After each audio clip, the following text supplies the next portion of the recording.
আমার চ্যানেলে স্বাগত সবাইকে। এসে পৌঁছলাম আমাদের হোটেল টারকুইসে। অনেক আশা ছিল পিরামিডের সামনে থাকবো, আর ঠিক তেমন রুমই কিন্তু আমরা পেয়েছি। প্রথমেই রিসেপশানে গেলাম এবং আমাদের পাসপোর্টগুলো জমা নিল। ওদের যা প্রসেসিং ছিল সেইগুলো করে নিল, করে আমাদের রুম দিয়ে দেওয়া হলো। আমরা সোজা রুমে চলে গেলাম। রুম কিন্তু ছিল যথেষ্ট ভালো, খুব ক্লিন। সেই তুলনায় বাথরুমটা একটু ছোট ছিল। অবশ্যই আমরা মানিয়ে নিয়েছিলাম, কেননা আমাদের শখ ছিল একবারে বিছানায় শুয়ে জানলা দিয়ে যাতে পিরামিড দেখতে পাই। আর দেখুন, তেমনই জানলা খুলেই কিন্তু পিরামিড দেখা যাচ্ছে। আর রুম কিন্তু বেশ বড় সাইজেরই ছিল। আমাদের খুব পছন্দ হয়েছে রুম।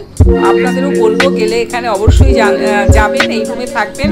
আর আমার তো সঙ্গিনীরা সব জানলা দিয়ে উঁকি মারছে পিরামিড দেখার জন্য, দাঁড়িয়ে পড়লো সেখানে পিরামিড দেখার জন্য। দারুণ হোটেল, একদম একদিনের জন্য বুক করেছিলাম হোটেল, কেননা পরের দিনে আমরা চলে যাবো আসওয়ান। তাই দিনটাকে নষ্ট না করে আমরা ওই দিন কিন্তু মিউজিয়াম দেখতে যাব। মিউজিয়াম এই হোটেল থেকে খুব কাছেই ছিল, 3 কিলোমিটারের মধ্যে, এবং রাত 9টা পর্যন্ত যেহেতু খোলা থাকে। আমরা একটু রুফটপে গিয়েছিলাম। রুফটপ থেকে কিন্তু পিরামিডের ভিউ ভীষণ সুন্দর, দারুণ। এরা দুজন তো ছবি তুলতে ব্যস্ত, শেষে আমরাও লেগে পড়লাম ছবি তুলতে। মানে তখন প্রথম পিরামিড দেখার যে আগ্রহ, সেটাকে আমরা ভেতরে চেপে রাখতে পারছিলাম না। এবং হোটেলটাও এত সুন্দর ছিল, যত্রতত্র কিন্তু দাঁড়িয়ে ছবি তোলার মতোই হোটেলটা।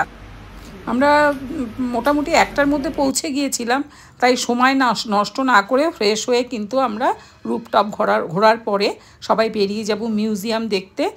আর তারপর দিনই কিন্তু আমরা সকালবেলা হোটেলটা ছেড়ে দিয়ে চেক আউট করে গিজা ঘুরে আমরা এয়ারপোর্ট পৌঁছে যাই, এবং ওই দিন রাতেই ফ্লাইটে আসওয়ান যাই।